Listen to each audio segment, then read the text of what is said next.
Hi, welcome to my podcast, Help Me Rhonda. I'm your host, dr.rhonda.karg. I'm a clinical psychologist, and each episode of this podcast, I present mental health related information to you in hopes that you'll gain insight into your own behavior and also to learn new skills that I teach as part of the podcast. So thanks for joining me today. So this is part of a series that I'm doing on limerence, and today I'm going to be talking about limerence as an addiction. So, as I've talked about in the other videos, limerence is an obsessive quality to your feelings about a person. It could be like infatuation, but it's like you can't think about anything other than the object of your limerence.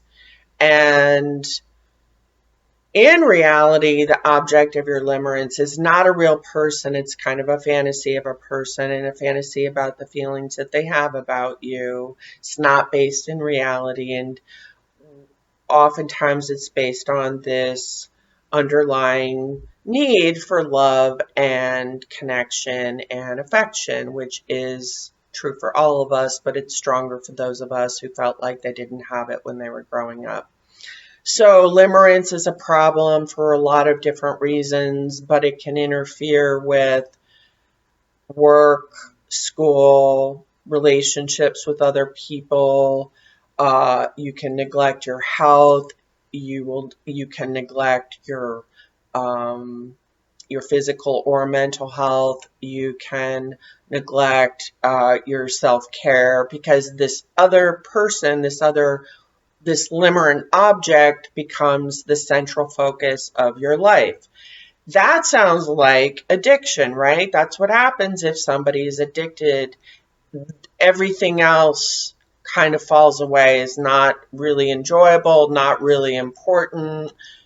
The person that is their limerent object becomes the central focus in their life, just like a drug addict. The drug becomes the central focus of their life, and they stop doing other things that they used to enjoy, and it leads to problems with work and school and relationships and other things like that. So limerence can definitely have an addictive outcome to it, okay?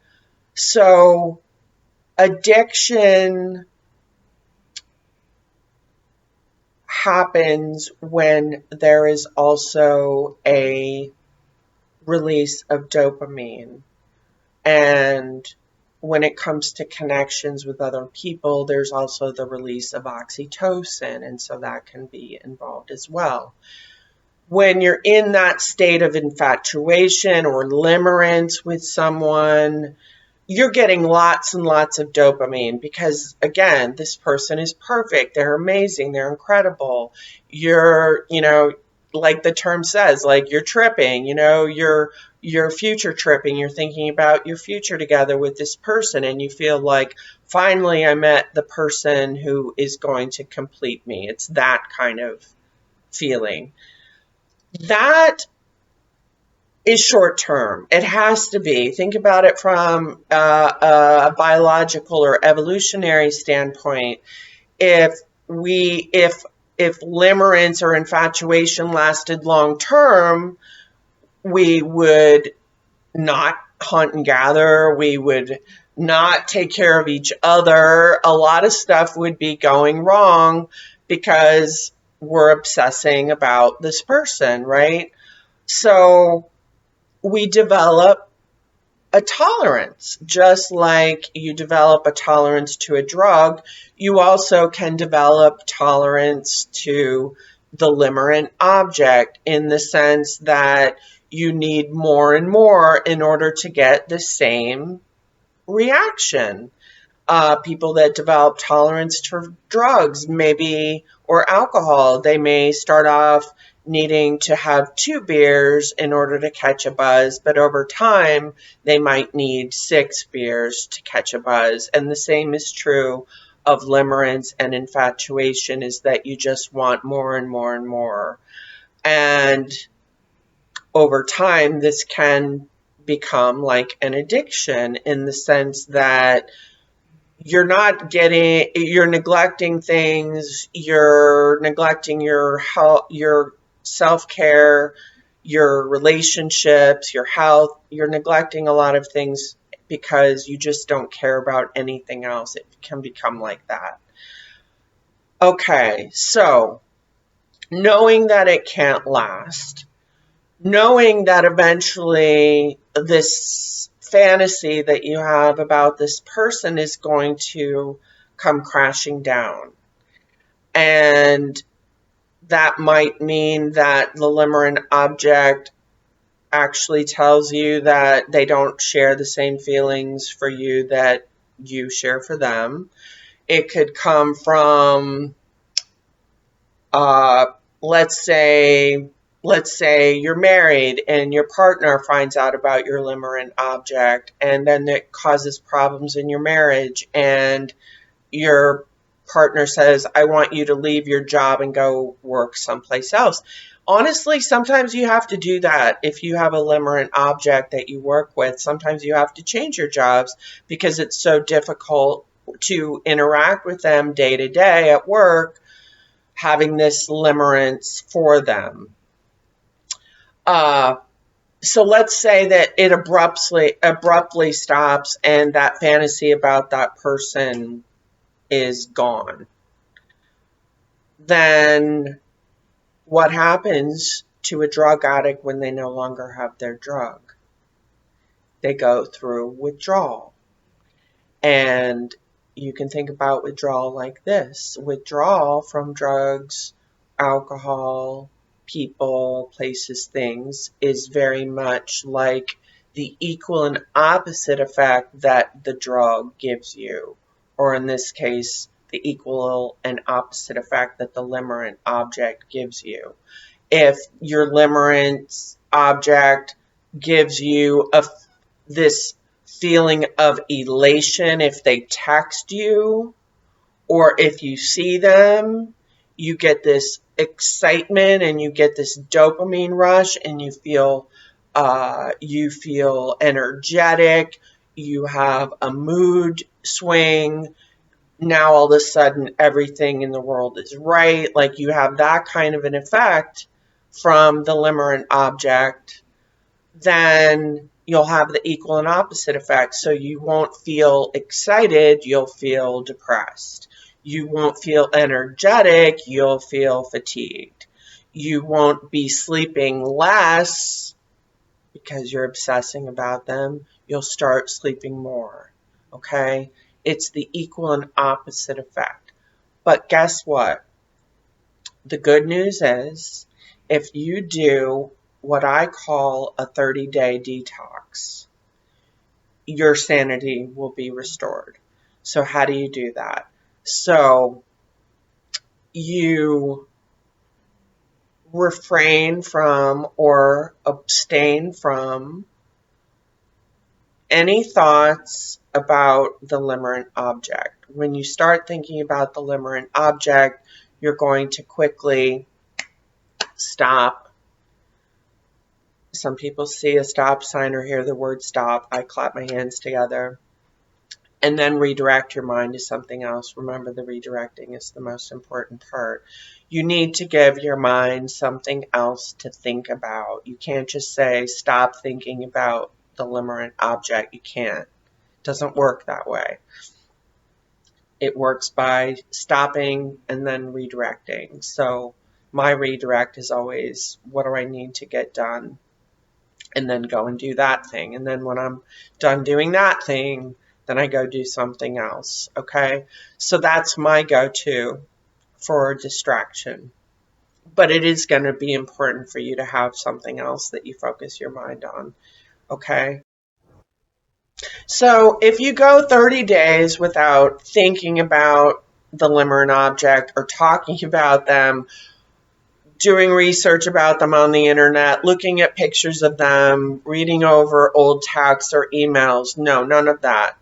Literally, as soon as you start thinking about them, you stop and redirect your mind to something else, okay? If you do that for 30 days, your sanity will be restored and you will not feel that same level of obsession about this person anymore. You will feel like you have control over your mind again. You will feel like you have control over your behavior again. It'll give you a great sense of mastery and accomplishment if you go 30 days. But it's like a detox period. And that's why I think, substance abuse places, they have a 28-day stay. And I think that's also based on the same principle, is that after about 28, 30 days, the cravings become much more manageable and you feel that you have a modicum of control over not using, okay? And in the case of limerence, not engaging in that sort of obsessive thinking about them anymore. You're able to sit down and look at the qualities about them that are not perfect, that you ignored because you had this deep need to connect with people. And